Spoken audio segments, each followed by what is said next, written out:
En partant aujourd'hui, le lanceur des Aigles, Cam Lafleur, un joueur de relève. Donc, les Aigles sont énormément hypothéqués par les blessures, par les temps qui courent. Donc, Cam Lafleur qui obtient le départ aujourd'hui. Qu'attends-tu de justement ce releveur qui devra tenter de venir sauver les meubles un peu? Ben, tu l'as dit, c'est une lourde commande. D'autant plus qu'on affronte Philippe Aumont. Effectivement. Ancien du baseball majeur, un des meilleurs lanceurs de la Ligue Canadienne. Oui. Donc, la commande est énorme pour le releveur des Aigles. Mais c'est pas comme ça qu'il doit aborder ce match, Lafleur. Effectivement. Hier, on a quand même été en mesure de préserver certains releveurs dans l'enclos du côté des Trifugiens. Oui. TJ Stanton a bien navigué là, en fin de match.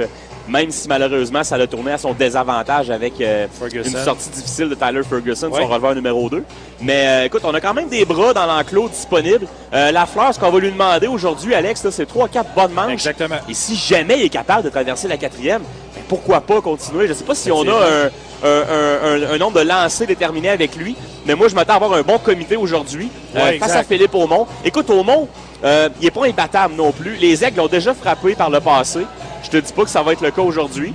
C'est un excellent candidat au long match comme on a eu toute la semaine au stade avec les partants des Aigles.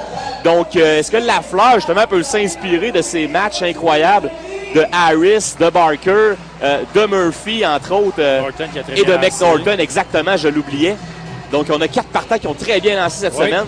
Malheureusement, Dominique Mazza, le gaucher, il est blessé. Alors, c'est un autre gaucher qu'on envoie sur le monticule aujourd'hui, c'est Cam Lafleur. Un releveur, évidemment. Bon, comment ça va se passer? On va avoir quand même un bon, je pense, un bon aperçu de ce qui pourrait se produire cet après-midi là, face aux 3, 4, 5 premiers frappeurs. Comment ça va aller? Une fois que tu sors de cette première manche-là, tu es peut-être capable de naviguer justement là, en deuxième, troisième ou quatrième. Les champions vont le savoir aussi. Est-ce qu'on va être plus impatient au bâton? Est-ce qu'on va être patient d'attaquer justement le lanceur Lafleur? Exactement. Et Lafleur, là, je regarde ses statistiques en carrière, là, autour d'une vingtaine de départs, pas de départs, mais de matchs lorsqu'il était au collège et lancé en moyenne par saison trentaine de manches. Donc, c'est pas un gars qui a nécessairement une très longue longévité au monticule. Donc, tu l'as mentionné, comité de lanceurs qu'on devra voir du côté des Aigles cet après-midi. Il y a Cohen qui n'a pas lancé, ça fait un petit bout, il devrait être disponible. Et on a fait appel aujourd'hui à Fernando Fernandez, le Québécois, qui est rappelé d'urgence par les Aigles, donc viendra prêter main forte. Si on le fait venir, j'imagine que c'est pour le faire lancer aujourd'hui, justement pour ne pas hypothéquer les prochains lanceurs, puisque les 4 lanceurs partant des derniers matchs ne seront pas disponibles aujourd'hui. Et Dominique Mazza, selon mes informations, passait un test d'imagerie par résonance magnétique aujourd'hui. Donc, on va en savoir plus sur la gravité de sa blessure. Et pour les Aigles aujourd'hui, quelques remaniements à l'ordre offensif au bâton. Lovon Washington, toujours dans le rôle de frappeur désigné, sera le 4e frappeur de la formation. Oui, c'était Hermelin hier. Effectivement, Hermelin qui lui frappera 5e. Et par la suite, Thomas Roulis passera du 9e au 8e rang. Et Brandon Brosher qui viendra frapper 9e. Donc, que penses-tu de la décision justement de mettre Washington au 4e rang de l'ordre des frappeurs cet après-midi? C'est une très bonne décision parce que Washington, c'est un meilleur frappeur qu'Hermelin. Donc, ton 4e, c'est ton clean-up guy, comme on dit en anglais, chez nos amis anglophones. Aumont, lanceur d'expérience. Tu veux un de tes meilleurs frappeurs au 4e rang et cet après-midi, je salue cette initiative là, de Stanton. On va essayer évidemment de percer le mystère du lanceur québécois. Et écoute, Hermelin, ça va peut-être être une charge de pression un peu moindre aussi sur ses épaules. Le 4e rang des frappeurs, en fait, chez les Aigles, depuis que Martinez n'est pas arrivé et qu'on attend aussi Owen Kelly. C'est pas nécessairement l'endroit où les frappeurs connaissent le plus de succès. C'est pas parce qu'on n'a pas de 4e frappeur encore. Effectivement, et dois-je le rappeler, les Aigles se débrouillent avec seulement 9 joueurs de position, encore une fois, pour le match d'aujourd'hui, étant donné que Michael Suzuki est toujours parti dans son mariage, mariage qui se déroule aux États-Unis, et que Brandon Bednar, le nouveau 2e but régulier de la formation, est toujours blessé. On a plusieurs blessés. C'est une équipe qui est malheureusement éclopée parce que on jouait du bon baseball cette semaine, mais on n'est pas à 100%. Il y a des décisions difficiles qui vont se prendre dans les prochains jours et on a hâte d'avoir des renforts. Ça fait longtemps qu'on en parle, mais là ça va en prendre pour vrai. La semaine prochaine, il faut que les joueurs arrivent. Absolument, Alex. On ne peut pas attendre une semaine de plus. C'est là que tu m'amènes. C'est justement, j'en parlais hier avec René Martin, le directeur général de la formation des Aigles, qui me disait que tous les papiers étaient en ordre, tous les papiers étaient rentrés, tout était en ordre. Tout ce qui restait à faire, c'est de les faire rentrer au pays. Et on attend justement là, ces renforts qui vont être les bienvenus, effectivement, parce qu'on a besoin de ces joueurs-là. C'est des joueurs qui sont étiquetés comme des joueurs très importants dans l'échiquier. Got more bills than bucks? Good credit, or just so-so? We get your crazy military life and the financial challenges that come with it.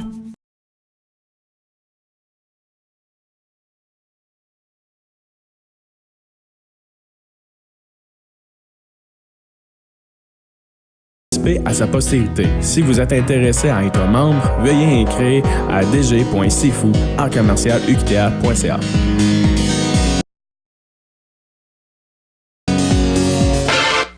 Venez magasiner à la friperie sportive Accès Sport. Vous y trouverez des articles de sport à bas prix pour tous vos loisirs. Articles de vélo, de sport de tout genre, articles de plein air et de camping à des prix vraiment abordables. Ouvert du mardi au samedi, situé au 676 rue Chanflour, Trois-Rivières. Pour toute autre information, 819-371-0377. Accès Sport, la seule friperie sportive en ville. Passez y faire un tour dès maintenant. Vous êtes assez fou pour l'écouter. C'est fou 89 ans.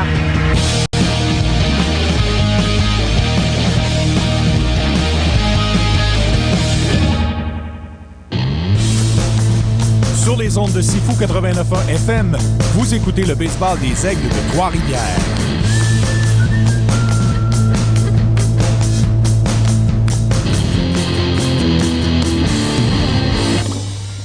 Donc, de retour pour vos alignements partants du côté des champions d'Ottawa du gérant Sébastien Boucher.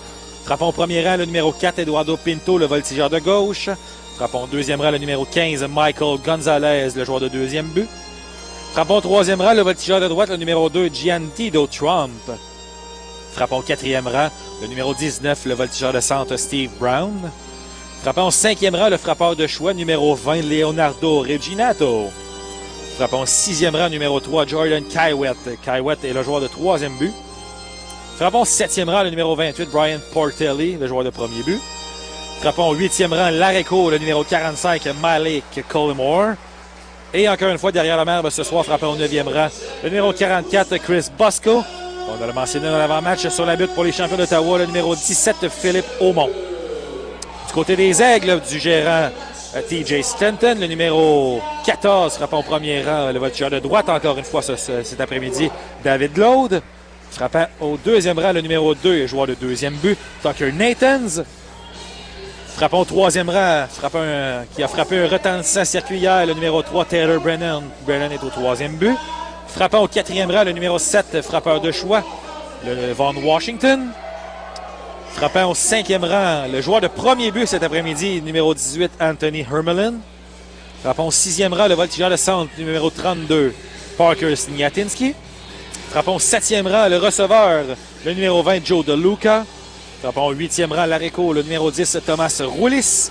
Frappant au neuvième rang, le numéro 12, et voltigeur de gauche cet après-midi, Brandon Brosher. Et sur la butte, c'est le gaucher, le numéro 8, Cam Lafleur. Les arbitres pour cette rencontre derrière le marbre, Gary Maslanka. Au premier but, Connor McKenna. Et au troisième coussin, Alex Lowry. Donc, alors que Cam Lafleur effectue ses tirs des réchauffements, c'est vraiment la question là, qui demeure en suspens. C'est vraiment le nombre de manches qu'il pourra donner cet après-midi aux Aigles. J'ai hâte de voir vraiment la stratégie qui sera employée. Et fait très inhabituel. Les releveurs sont déjà dans l'enclos. Je te le mentionnais hier, c'est une règle instaurée par TJ Stanton. Habituellement, les gars ne peuvent seulement y aller en cinquième manche. Présentement, ils sont tous dans l'enclos. Donc, c'est peut-être un signe justement que la sortie de Lafleur ne se poursuivra pas bien longtemps. C'est ce qu'on appelle un comité de releveurs. Oui, exact. En espérant que Garrett Harris, demain, connaisse un départ de qualité. Lui, c'est le meilleur lanceur des Aigles jusqu'à présent. Ouais. Donc aujourd'hui, pour tenter d'égaler la série, on va se fier sur nos releveurs. Et comme je disais, c'est une situation qui est un peu inhabituelle parce qu'on affronte l'as des champions. Donc c'est un duel qui paraît vraiment inégal sur le monticule. Exactement. Mais tant que le premier lancé n'est pas fait, c'est égal de chaque côté. Effectivement. Et hier, on a eu droit à un bon match.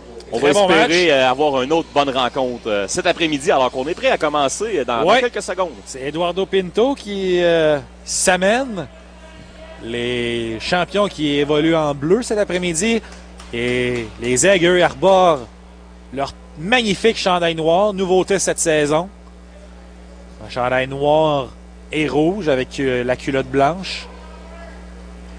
Oui, on voit de moins en moins la chemise blanche. Oui, on l'a vu hier soir. Premier tir retroussé. On a vu hier soir, effectivement, la chemise blanche. Comme tu le mentionnes, on la voit moins souvent cette saison. Les Aigles qui ont 3 chandails et même 4 chandails si on inclut celui des Expos qu'on porte les jeudis à domicile. Deuxième tir, très bonne balle à effet. Deuxième prise. Brennan s'attendait à peut-être un coup filé d'Eduardo Pinto, lui qui joue à l'égalité du coussin. Il se recule avec 2 prises. C'est complètement à l'extérieur. Première balle. Donc, encore une fois, on donne une journée de congé derrière le marbre à Anthony Hermelin. Oui. Lui qui était d'office au premier coussin jeudi soir. Hermelin, c'est un autre qui a Alors que pas une grosse blessure, mais on tente de ménager un peu. Oui, frappe la balle. Sniatinski est sous la balle. Facilement capte pour le premier retrait de ce match. Donc oui, on essaie de cette saison de ménager un peu plus Hermelin. Malheureusement, on ne peut pas lui donner des journées complètes de congé présentement, étant donné qu'on a seulement 9 joueurs de position disponibles pour les Aigles. Donc, on lui donne un peu plus de journées de congé derrière le marbre. On l'envoie au premier coussin. Oui, position qu'il a occupée cette semaine derrière Hermelin pendant son congé derrière le marbre. Et tu le fais bien de le mentionner. On n'a pas vraiment de ressources dans l'enclos pour remplacer des joueurs. Coup filet du côté du premier coussin. Remet en retard au premier. Cam Lafleur a de la difficulté à trouver le coussin. Et Michael Gonzalez est debout avec un simple. Coup filet à l'avant-champ qui profite. Très bien fait par Gonzalez, d'autant plus qu'hier, ça avait été difficile pour lui. Là. Aucun coup sûr, 0 en 3. Effectivement. Donc, on place un coureur et chez les champions, c'est très important justement de placer des coureurs tôt dans cette partie contre un releveur recru. Oui. Et le jeu n'était quand même pas facile, autant pour Hermelin que pour Lafleur. Très beau coup filé, c'est l'endroit idéal. L'endroit idéal. Et Hermelin n'est pas un joueur naturel de premier but. Et pour Lafleur, lui qui est un gaucher, c'est difficile de donner une bonne cible au joueur de premier but lorsqu'il récupère la balle pour effectuer le retrait. Donc c'est beaucoup plus facile pour un droitier, lui qui est gaucher. Et pendant ce temps, Alex, on va chercher les deux premières prises contre Trump. Contre Trump. 315 de moyenne depuis le début de la campagne. 9 points produits à son actif, 2 coups de circuit. Le tir. Bail à l'extérieur. C'est une première balle, une balle 2 prises.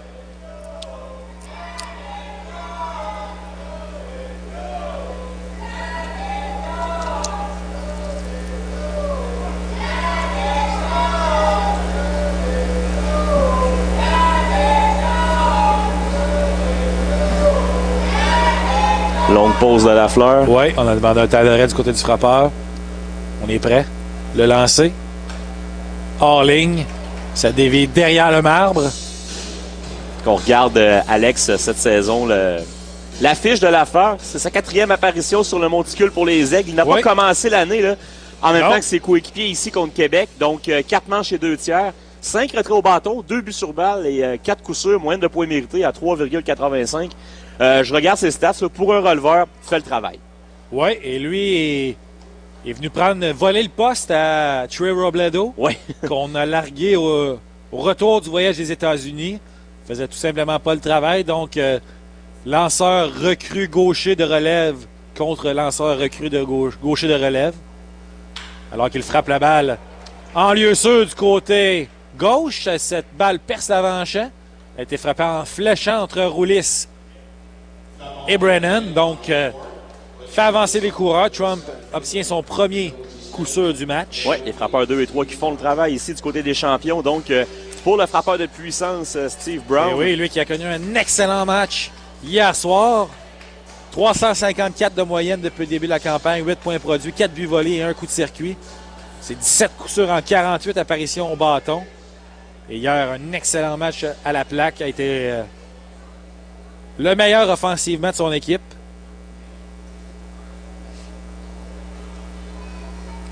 Donc, voyons voir s'il pourra poursuivre sur sa lancée face au gaucher Cam Lafleur en première manche. Premier lancé est une prise au coin extérieur. Steve Brown ne perd pas de temps. Hein, Oui, déjà. Au premier lancé qu'il reçoit, demande des explications à l'officiel derrière le marbre. C'est Gary Maslanka qui est derrière le marbre aujourd'hui. Connor McKenna est au premier et Alex Laurie au troisième.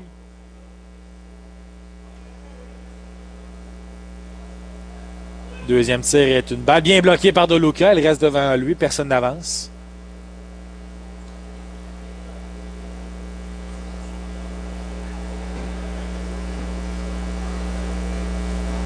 La plus longue sortie de Lafleur cette année, en fait, c'est son premier match le 2 juin contre ces mêmes champions. Dans une défaite de 10-2, il avait lancé 3 manches, donc avait été utilisé là, en longue relève. Effectivement. Dans une cause perdante. Donc, 1-1 à Steve Brown. Le tir. Deuxième balle, c'était trop bas.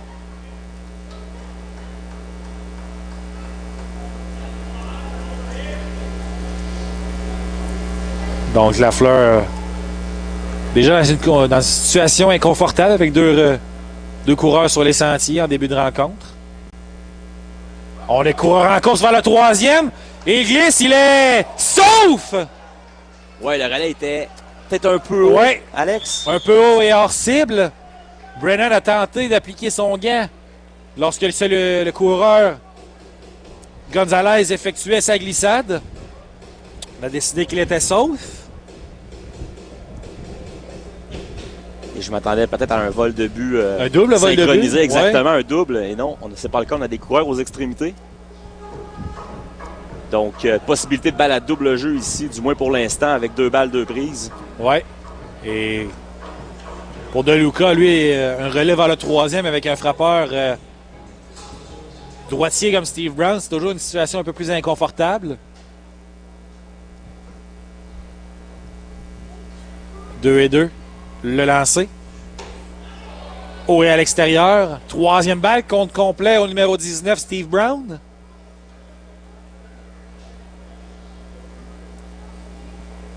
Bon, Steve Brown qui, à l'époque des aides, n'était pas le frappeur le plus patient. Non. Est-ce qu'on va tenter de le déjouer ici? Est-ce qu'on va lui lancer une prise, Alex?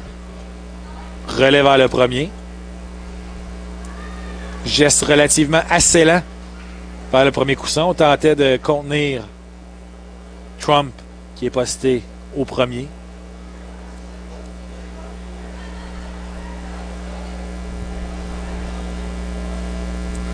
Trois balles, 2 prises. Lafleur est prêt. Le tir.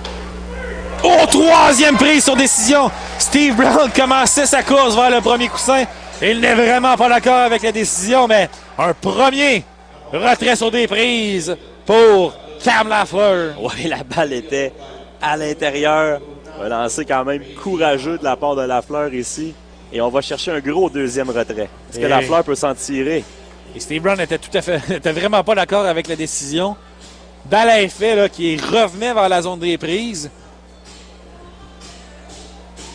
C'était serré. Oui. On vous le dit souvent, malheureusement, on n'a pas accès ici à la reprise. On n'a pas là, non plus la caméra derrière le marbre. Non. Donc on se fie au bon jugement de l'arbitre.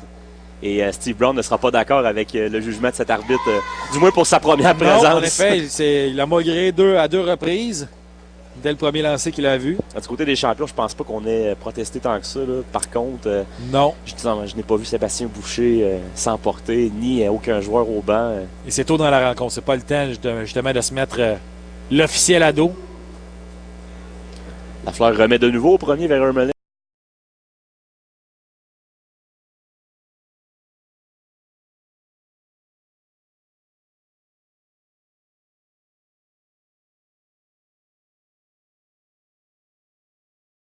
Oui.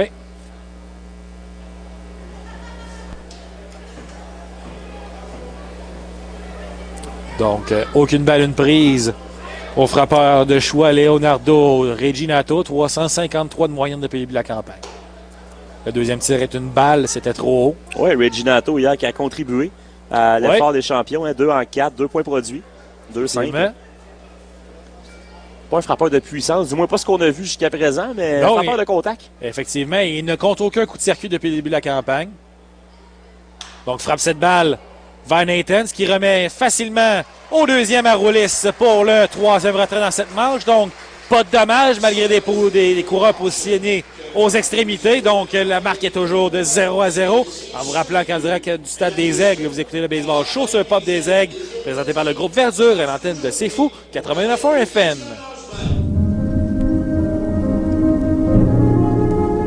Bénévole pour C'est Fou 89.1 FM. La formation est offerte. To Kill a Mockingbird has been nominated for 9 Tony Awards, including Best Actor in a Play and Best Director of a Play. All rise for Aaron Sorkin's great play, 5.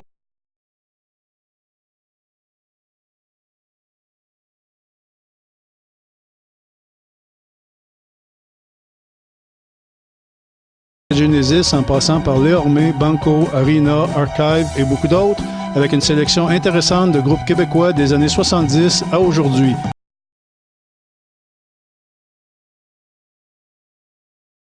N'oubliez pas, Rock de Neuron. En alternance cet été avec les matchs des Aigles les lundis soirs. Vous êtes assez fou pour l'écouter.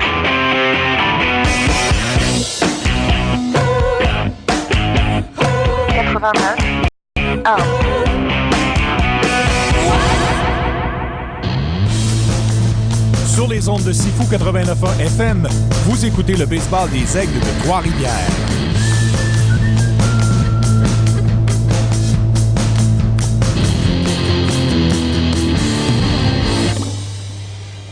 De retour en ce début de deuxième manche, toujours 0-0 et Cam Lafleur est toujours au monticule pour les Aigles. Donc, très beau jeu pour mettre fin à la manche du côté des champions lors de la dernière demi-manche. Donc, Cam Lafleur fera face à Jordan Kywet, Brian Portelli et Malik Collymore, justement le joueur d'arrêt-court des champions. Oui, c'est ce bas de l'alignement hier qui a fait la différence. Exactement. Et on se rappelle que c'est la deuxième manche de Tyler Ferguson qui lui avait été fatale. Oui, absolument. Et hier, c'était les buts sur balle qui, en début de manche, lui avaient fait mal. Et Chris Bosco, avec son premier point produit de la saison, était venu faire produire justement le point de la victoire. Oui. Donc, Cam Lafleur, deuxième manche de travail. Et Bosco, le receveur, toujours attitré derrière le marbre pour les champions, puisque... 3 matchs de suspension. Oui, Mokabi a été suspendu 3 matchs pour avoir rudoyé un officiel jeudi à Québec. Évidemment, on ne touche pas aux arbitres, Alex. Non, peu importe le sport. Et là, c'est 2 balles, pour Kywet. Et je trouve qu'il s'en tire quand même bien dans les circonstances. Oui, en effet, 3 matchs de suspension, c'est très peu pour un geste de la sorte, alors qu'on appelle une première prise. Et là, on est rendu à 20 lancés. 21 pour Cam Lafleur, en fait, avec le dernier qui vient tout juste de rentrer. Le tir. Deuxième prise sur elle. Donc, Cam Lafleur, moi, personnellement, c'est la première fois que je le vois lancer cette saison. Honnêtement, je ne déteste pas ce que je vois depuis le début de la rencontre. Semble confiant. Semble avoir une belle balle à effet, une belle balle glissante. Évidemment, l'échantillon est encore mince dans son cas. Là. Même pas 5 manches lancées avec les Aigles depuis son arrivée, mais c'est beaucoup plus concluant que Trey Robledo. Troisième prise appelée sur Elan. Donc, deuxième retrait au bâton dans ce match pour Cam Lafleur. Et là, c'est Brian Portelli qui s'amène. Portelli, le joueur de premier but, 240 de moyenne en ce début de saison 2019. Oui, 0 en 3 hier, un but sur balle. Il est venu marquer le point qui allait... porter la marque 5-3, si je ne me trompe pas. 4-3, en fait. C'est le point de la victoire des champions hier. Donc, et Sébastien Boucher me disait après le match, je suis content pour un gars comme Portelli, entre autres, qui a eu une soirée difficile au bâton, mais bien marqué. C'est ça, qui trouve un moyen de venir marquer le point de la victoire contre un bon releveur, parce que Boucher me disait, Ferguson, c'est un bon lanceur, donc on a été patient contre lui et ça a payé en fin de partie. Là. Une balle, une prise ici pour Portelli.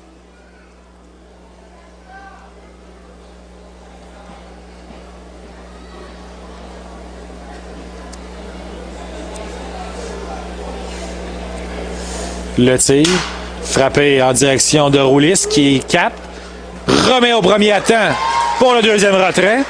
Retrait qui s'inscrit 6-3. Oui, premier jeu impliquant l'Areco Thomas Roulis cet après-midi. Un roulant là, qui ne lui a pas vraiment donné de problème. Et c'est son deuxième match à Roulis, si je ne m'abuse, depuis à l'Areco. À l'Areco, oui. Il était entré en jeu jeudi soir. Environ vers la 5e manche. Quand Bednar s'est blessé. Quand Bednar s'est blessé, mais il avait évolué à la position de 3e but. On avait gardé Nathan à l'Areco et on avait envoyé Brennan au 2e.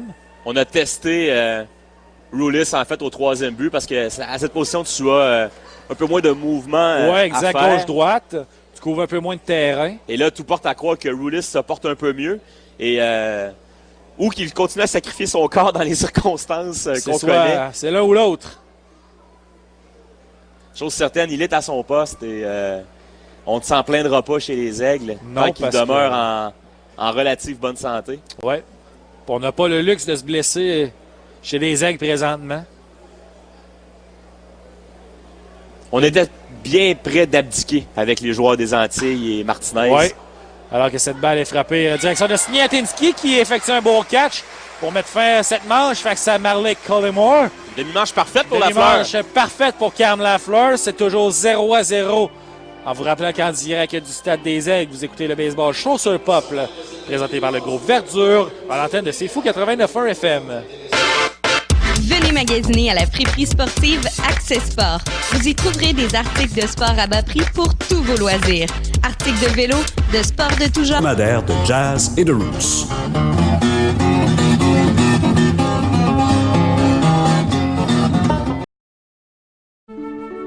To Kill a Mockingbird has been nominated for 9 Tony Awards, including Best Actor in a Play and Best Director.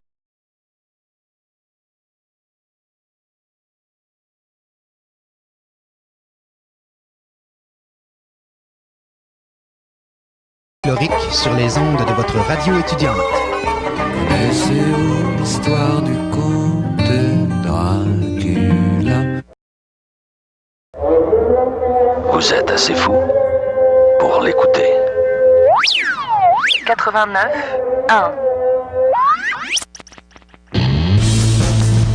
Sur les ondes de Sifu 89.1 FM, vous écoutez le baseball des Aigles de Trois-Rivières.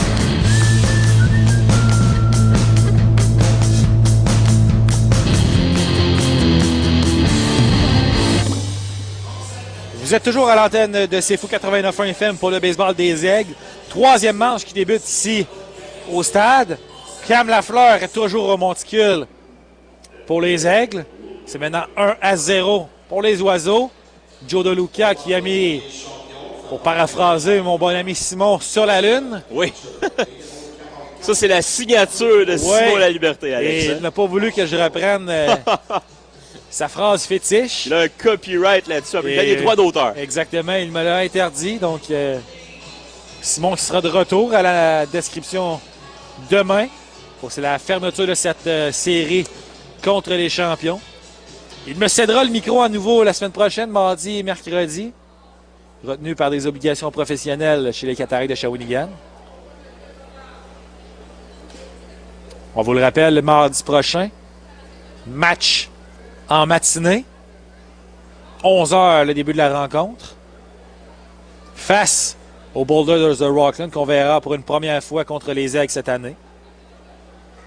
Pendant ce temps, c'est 2 balles, aucune prise au héros de la soirée d'hier, Chris Bosco. Il a produit le point de la victoire pour les champions. Oui. Le receveur substitut d'Ottawa. Je ne sais pas si au tableau, on n'a pas eu le temps de mettre à jour, mais son premier produit n'a pas été marqué ici à l'écran géant, mais bel et bien Il a bel et bien produit ce point hier. Il va se tirer une 3e balle à Cam Lafleur. Situation intéressante pour le frappeur. Contre qui avantage le frappeur. Joueur recru n'aura certainement pas le feu vert pour s'élancer. Et non, c'est une 4e balle, trop à l'extérieur. Donc Chris Bosco poursuit sur sa lancée de la dernière manche d'hier soir. Se rend sur les sentiers. Oui, ça fait plusieurs balles que Lafleur lance depuis le début du match. Son ratio n'est pas très bon de ce côté, mais il est en mesure de retirer les champions jusqu'ici. Est-ce que ça va se poursuivre? Pour l'instant, dans l'enclos, c'est le calme plat. Toi, Alex, tu parlais d'au moins 3 manches pour Lafleur, l'objectif. Moi, je pense que c'est l'objectif. Puisque, comme je l'ai mentionné en carrière, Cam Lafleur, très peu de manches lancées par rapport au nombre de matchs lancés. Habituellement, là, ça tourne autour de une manche et demie, c'est sorti. Donc, s'il peut nous donner 3 bonnes manches, si on va à 4, ça va être un énorme bonus.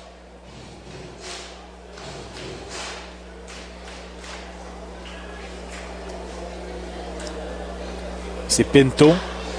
Balle à double jeu, possible. Roulet se remet au premier pour 1. Nathans au premier pour 2. Et double jeu, 6, 4 et 3. Exécution parfaite entre Roulet, Nathans et Ermelin. Très bien fait ici par Lafleur et sa défensive. On compromet le premier frappeur dans un faible roulant. Et la menace des champions, aussitôt dissipée. Ouais. En un retrait de s'en sortir. Et ça, c'est le meilleur ami du lanceur, à la balle à double jeu. Donc, on perd pas de temps. On va chercher 2 retraits immédiatement. Oui, c'est le premier double jeu des Aigles dans cette série, je crois. Oui, ça n'est pas arrivé hier, il n'y en a pas eu. Michael Gonzalez, le joueur de 2e but. Frappé un simple à sa dernière présence. Avait volé le 3e coussin également, suite au simple de Trump. Avait atteint le 2e, par la suite avait volé le 3e.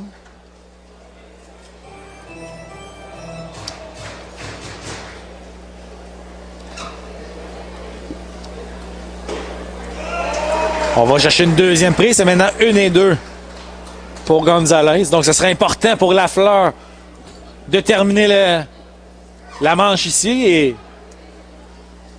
pourra peut-être poursuivre par la suite. 2e balle, c'était trop à l'extérieur.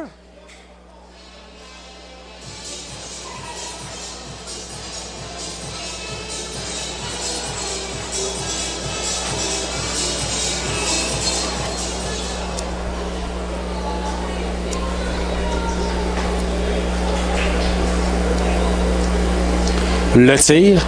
Oh, frappeur atteint. On a échappé ce lancer, malheureusement. Très près de la tête. Et c'est la 2e fois dans cette série là, qu'un frappeur des champions est atteint près de la tête. Oui, c'est très dangereux, mais là, Gonzalez, il a fait un signe vers le banc. Il est sonné, hein? Qu'est-ce que ça voulait dire? Il semble montrer son avant-bras. Donc, il a eu la chance de se protéger avec son avant-bras. Ouais, ça veut pas dire que ça fait moins mal. Non, absolument pas. C'est une place pour recevoir un lancer qui est très douloureuse. Ça peut résonner. Les mains et l'avant-bras, là, c'est probablement j'exclus la tête ici, bien évidemment. C'est les places là où ça fait le plus mal de recevoir un lancer. Lorsque tu le reçois sur les cuisses ou les côtes, c'est moins pire. Oui, il va poursuivre le match. Oui, il va être en mesure de poursuivre. Se poursuit, pas se poursuit, mais se rend au premier non sans peine. En marchant, prend bien son temps, se remet de ses esprits.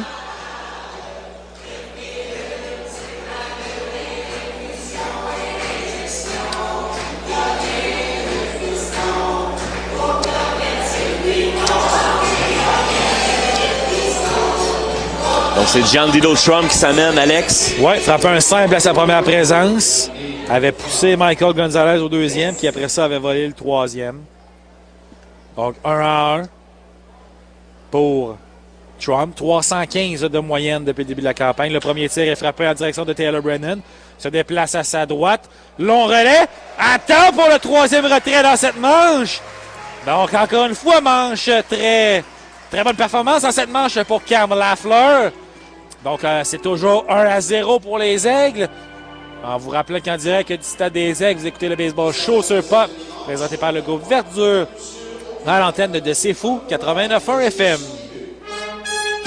Le vendredi à 11h, entrez dans la dimension rock classique, en compagnie d'Alain Lefebvre.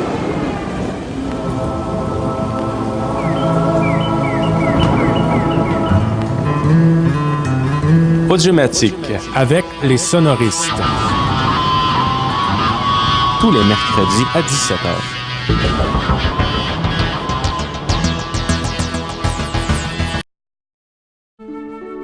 To Kill a Mockingbird has been nominated for 9 Tony Awards, including Best Actor in a Play and Best Director.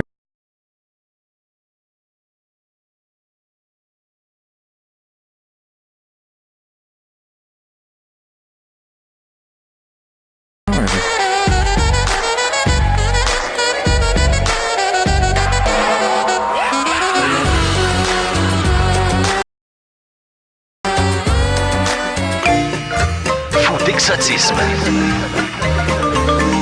C'est fou. 89.1. Sur les ondes de C'est Fou 89.1 FM, vous écoutez le baseball des Aigles de Trois-Rivières.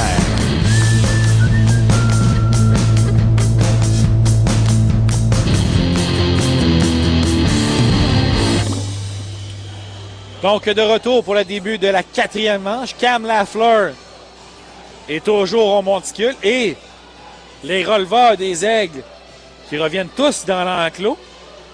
Pas dans l'enclos, mais dans l'abri des joueurs. Donc, plus personne dans l'enclos de releveurs. Steve Brown qui se présente à la plaque. Donc, Lafleur fera face à Brown, Reginato et Kai Wett. Ouais, le défi pour Lafleur, évidemment, quand on est un releveur habitué à être un lanceur partant, c'est de faire face aux frappeurs pour une deuxième fois. Exact. Parfois une troisième. Donc, c'est évidemment, les frappeurs vont apporter des ajustements, mais c'est au releveur aussi de décoder un peu ce que le frappeur va anticiper. Lafleur, il n'est pas habitué de voir 2 frappeurs dans le même match. 2 frappeurs identiques. Oui, exact. Le premier tir est une balle. À l'intérieur est bas.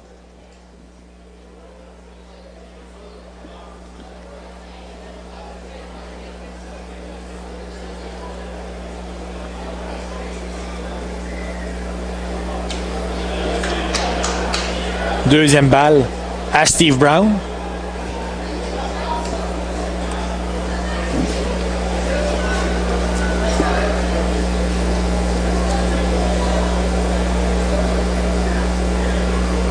Le tir. Retroussait cette balle avec force. Longue course pour le voltigeur de Stan Sniatinski. Cette balle donne contre la clôture. Il y aura un jeu au deuxième. Et non! Steve Brown a eu peur du relais de Sniatinski. Un très long simple. Une bonne course de Sniatinski au champ et un bon relais. Donc, un très long simple pour Steve Brown ici, Alex. Oui. Et justement, j'aimerais que tu me parles des qualités athlétiques de Parker Sniatinski. Je ne le connais pas beaucoup, mais de ce que je vois, ça a l'air d'être un excellent athlète. Oui. Une bonne carrure, un bon physique. Exact. C'est un gars que TJ Stanton aime beaucoup parce que c'est un joueur polyvalent. Peut courir sur les buts. Défensivement, quand même alerte. D'ailleurs, au Missouri, il était un bon joueur défensif aussi, en plus d'être un bon frappeur. On vient de le voir, là. Toute une course. Oui, très bonne course. Il est allé chercher cette balle très loin et a effectué un bon relais vers le deuxième pour priver Brown d'une claque de plus d'un but. Parce que cette balle a complètement donné en plein champ centre là, sur le haut de la clôture. Alors qu'on frappe cette balle du côté de Reginato dans le gant de Sniatinski, effectue le premier retrait. Donc cette balle est restée suspendue légèrement lors de son envol pour Reginato. Oui, et ça change vraiment la perspective aussi, là. cette course et ce catch, cet attrapé plutôt, pardonne-moi, de Sniatinski, parce qu'on n'a aucun coureur en position de marquer, et là, en plus, on a un retrait. Oui, exactement. Ça facilite un peu le travail de Cam Lafleur. Là. Il va avoir besoin de plus en plus sa défensive. Plus le match va avancer. Et là, c'est Jordan Kyrou qui se présente, 243 de moyenne, 0-1 depuis le début de la rencontre. Avait été retiré sur 3 prises par Lafleur, justement.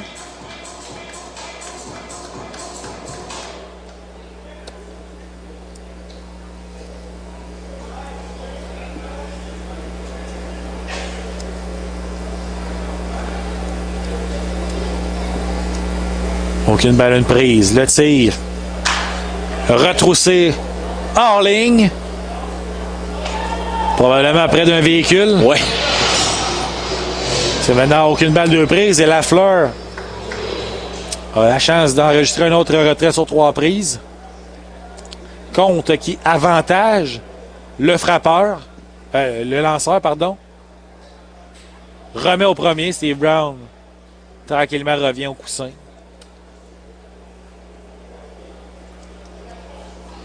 Donc, peut-être que se lancer au premier là, prépare une balle à effet pour Cam Lafleur. Le tir. Rapide. Bas. C'est une première balle dans le compte.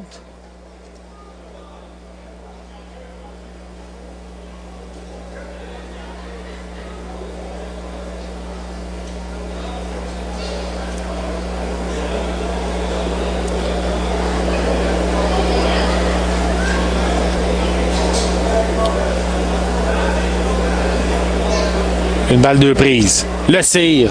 Balle passée, ça sera un mauvais lancer. Oui, et la balle ricoche dans le filet. Donc, Brown est sauf au deuxième but. Oui, mauvais lancer. Donc, il n'y a pas grand-chose que De Luca pouvait faire sur la dernière séquence. Il a tenté tant bien que mal de bloquer cette balle. Jeu qui est quand même difficile pour un receveur. Et on le sait, hein, c'est un receveur recru de Luca. Oui. Donc, combinaison lanceur recru et receveur recru. Balle frappée en direction de Sniatinski au ballon. Se déplace légèrement à sa gauche. Capte pour le deuxième retrait. Donc, Sniatinski qui est fort occupé dans cette image. Oui, il est très sollicité. Le voltigeur de centre.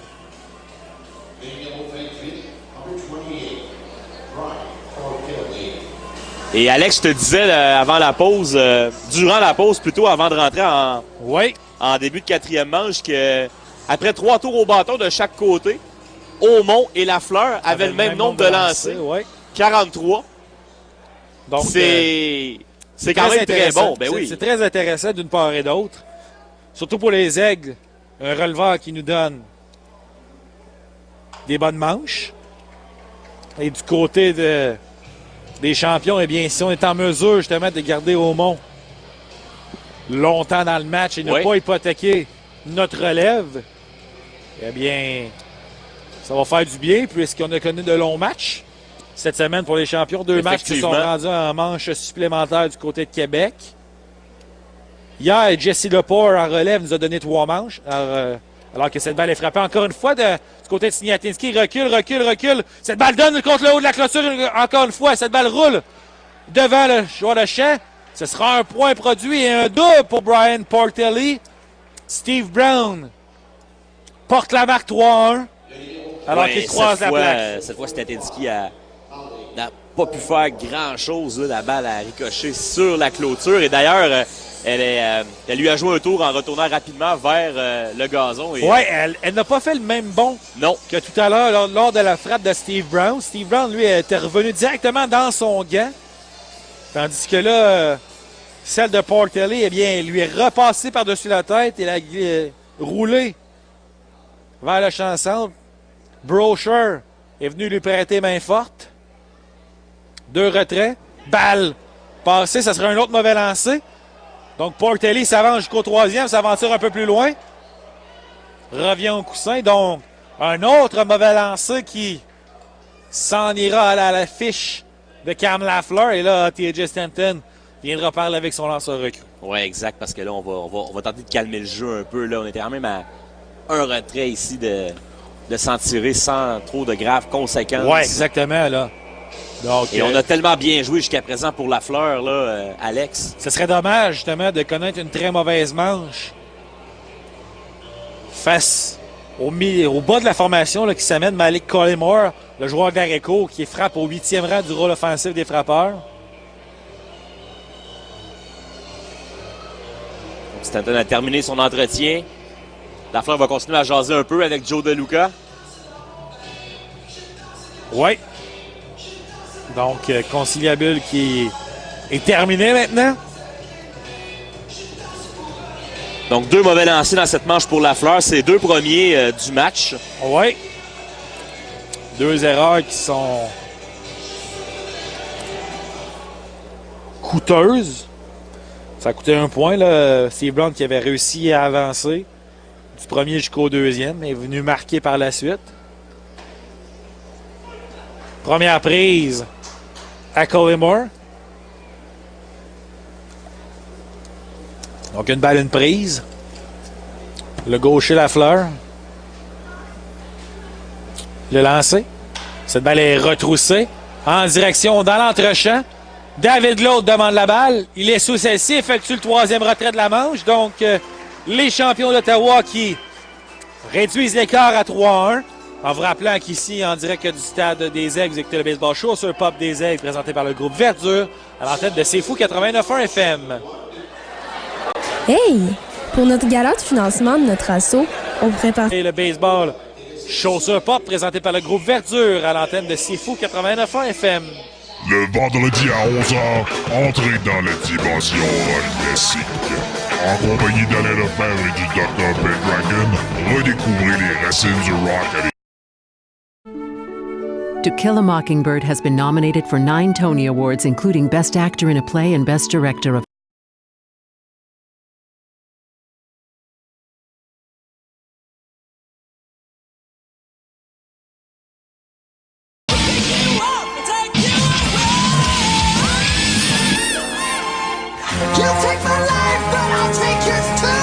Les amateurs de métal sont conviés au rendez-vous de Subversion, le Metal Show, tous les 2 vendredis du mois à 22h.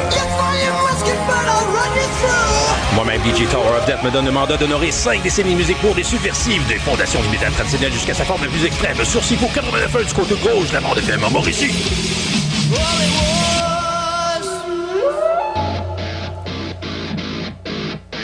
Fou de caractère. C'est Fou 89 ans.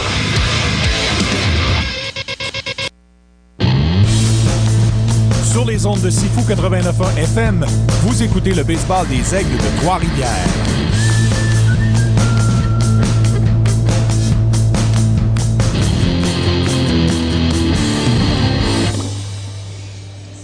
À ma plus grande surprise, Cam Lafleur est de retour pour une 5e manche de besogne. Ouais. Il va au moins affronter le 9e frappeur, Chris Bosco. Assurément. Et là, il y aura de l'action dans l'enclos. C'est Fernando de son prénom, le Québécois. Ou le 15. Oui, c'est le numéro 15, pardonnez-moi. C'est donc Cortland Cox. Cortland Cox. Fernandez porte le numéro 16, lui, pour les Aigles. Donc Chris Bosco, un but sur balle à sa première présence. Le premier tir est une balle.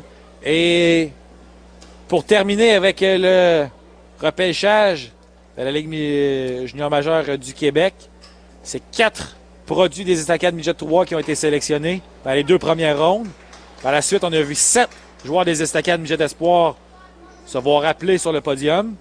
Et c'est, selon ce que j'ai vu, là, ce serait 2 joueurs du séminaire Saint-Joseph qui auraient été sélectionnés par des équipes de la Ligue junior majeure du Québec. Donc, c'est une bonne cuvée pour la région. Une bonne cuvée pour la région. Ce serait un total de 13 joueurs de la région. J'ai également vu un joueur qui devrait s'aligner pour les Estacades Midget 3 l'an prochain, Isaac Lambert, être sélectionné en 5e ronde, lui, pour sa part. Un joueur qui évolue au Collège Claretin. Donc, beau travail effectué en Mauricie lors de la dernière saison par nos différents entraîneurs. Et pendant ce temps, Bosco qui va chercher une troisième balle, Alex. Oui, donc déjà, on a un compte de 3 prises. Donc, Bosco avait tiré un but sur balle à sa première présence. Et là, va chercher un deuxième but sur balle. Belle patience au bâton de Bosco depuis le début de la rencontre. Oui. Écoute, il ouvre la porte chaque fois pour le haut de l'alignement qui, jusqu'à présent, est un peu plus timide pour les champions. Est-ce que ça va être la manche où ça va débloquer finalement? Pinto, lui, avait frappé dans un double jeu à sa dernière présence. 6-4-3.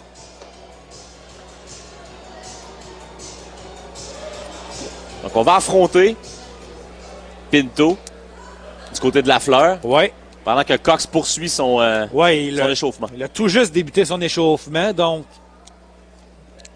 peut-être si la manche se perdure, ben, il va être disponible, mais pour l'instant, il n'est toujours pas prêt, selon moi. Donc, Cox a eu une journée de repos hier, a lancé jeudi. Ça sera intéressant de voir ce qu'il a dans le bras aujourd'hui. Balle retroussée avec force. C'est en jeu au champ droit. Très bonne claque de Pinto. Et on arrête Bosco au troisième. Et Pinto, lui, se rend au deuxième pour un double. Wow. Donc, très belle claque au champ droit. C'était le long de la ligne.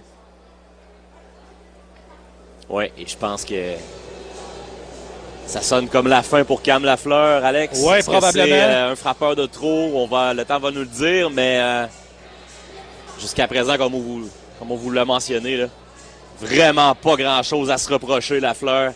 Et Stanton ne semble pas demander la balle. Non, ça va probablement seulement pour donner un peu plus de temps à Cortland Cox, puisque le conciliabule est très long. Donc, habituellement, on demande la balle et on donne une tape sur les fesses et après ça, le releveur s'en va. Mais on garde Lafleur dans le match. Donc, c'était vraiment pour donner un peu plus de temps à Cortland Cox de s'échauffer.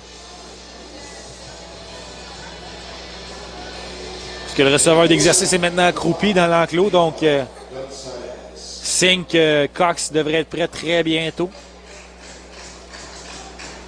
Et là, c'est Michael Gonzalez. Un simple à sa première présence, frappeur atteint. Il a été atteint par un lancer à sa dernière présence. Donc, a également volé le troisième coussin en première manche. Premier tir est une balle. Gonzalez, 247 de moyenne depuis le début de la saison. Pas de coup de circuit. 7 points produits seulement. L'occasion serait belle pour lui, là, avec pas de retrait, d'aller chercher un 8e point produit cette saison. Le tir. Trop haut encore une fois. C'est maintenant 2-0. 2 balles, aucune prise.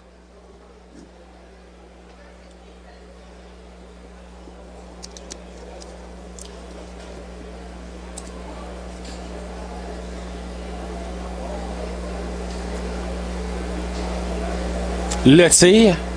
Troisième balle, c'est le balle à donner contre le sol. Très beau jeu de DeLuca pour garder cette balle devant lui. Puisqu'il y a un autre mauvais lancé, c'était un point. Oui, là, on est à une balle de remplir les buts du côté de Lafleur, qui approche les 70 lancés, Alex. Oui. Et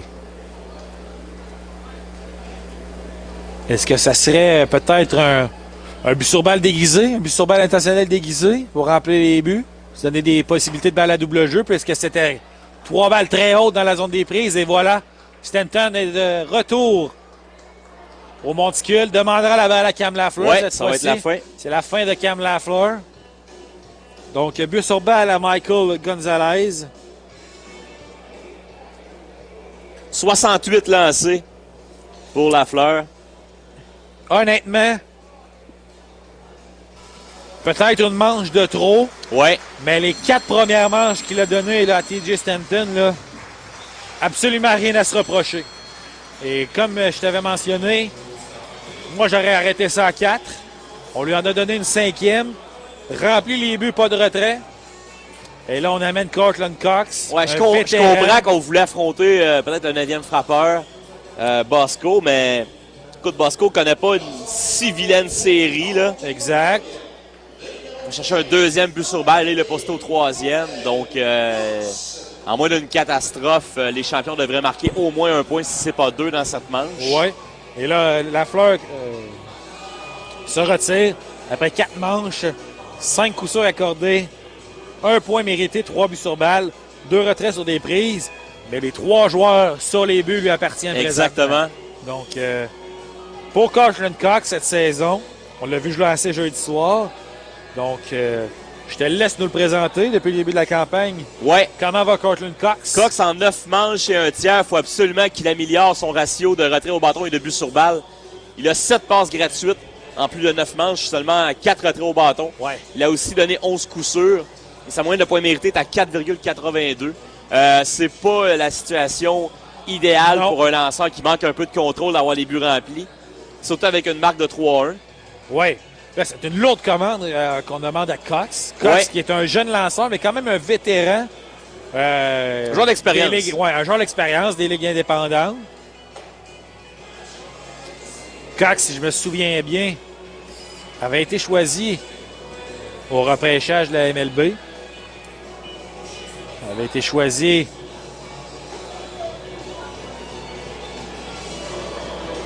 par les Indiens de Cleveland en 32e ronde lors du repêchage amateur de 2013. Un jeune homme originaire de la Californie, 24 ans, 6 pieds 1, 185 livres.